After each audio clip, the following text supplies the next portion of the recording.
ঢাকা বিশ্ববিদ্যালয় কেন্দ্রীয় ছাত্র সংসদ ডাকসু ও হল সংসদ নির্বাচন 2025-এ ইতিহাসের সর্বোচ্চ প্রার্থীর মনোনয়নপত্র সংগ্রহ করা হয়েছে।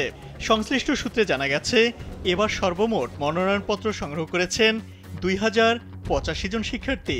এর আগে কোনো নির্বাচনই এত প্রার্থী আগ্রহ দেখাননি। 2019 সালের সর্বশেষ নির্বাচনে কেন্দ্রীয় সংসদের 25টি পদে 237 জন এবং 18টি হল সংসদের 13টি পদে 594 জন মনোনয়নপত্র জমা দিয়েছিলেন। এবার তা দাঁড়িয়েছে প্রায় দ্বিগুণেরও বেশি। নির্বাচন কমিশনের রিটার্নিং কর্মকর্তা অধ্যাপক গোলাম রাব্বানী কালবেলাকে বলেন, স্মরণকালের রেকর্ড সংখ্যক শিক্ষার্থী এবার ডাকসু ও হল সংসদে মনোনয়নপত্র নিয়েছেন। RICL TMX, যুগের পর যুগ স্থাপনা থাকে মজবুত। প্রায় 40,000 ভোটারের মধ্যে 2,000-এর বেশি প্রার্থী। তিনি জানান, এটি ডাকসুতে ইতিহাস। মঙ্গলবার বর্ধিত সময়ে মনোনয়নপত্র সংগ্রহ করেছেন 93 প্রার্থী। এ নিয়ে মোট প্রার্থীর সংখ্যা দাঁড়ালো 658 জনে। এছাড়া 18টি হল সংসদ নির্বাচনে মোট 1427 প্রার্থী মনোনয়নপত্র সংগ্রহ করেছেন। সর্বমোট প্রার্থীর সংখ্যা 2085 জন। এবারে নির্বাচনে মোট ভোটার 39,775 জন।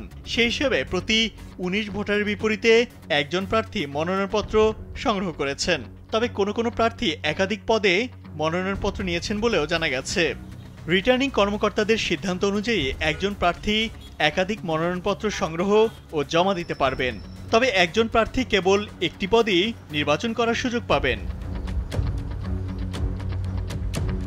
তফসিল অনুযায়ী ডাকসু নির্বাচনে ভোট গ্রহণ হবে আগামী 9 সেপ্টেম্বর। বুধবার বিকেল 3টা পর্যন্ত মনোনয়নপত্র জমা দেওয়ার শেষ সময়। বৃহস্পতিবার যাচাই বাছাই শেষে প্রার্থীদের তালিকা প্রকাশ করা হবে। তফসিল অনুযায়ী মনোনয়নপত্র প্রত্যাহারের দিন 25 আগস্ট।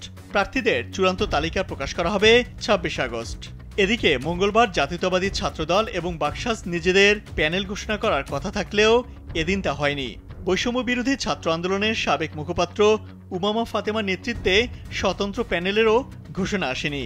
তবে ছাত্র শিবিরের প্যানেল ঐক্যবদ্ধ শিক্ষার্থী জোটের সব প্রার্থী তাদের মনোনয়নপত্র জমা দিয়েছেন। এছাড়া ওই দিন বাম জোটের চূড়ান্ত প্যানেলও ঘোষণা করা হয়েছে।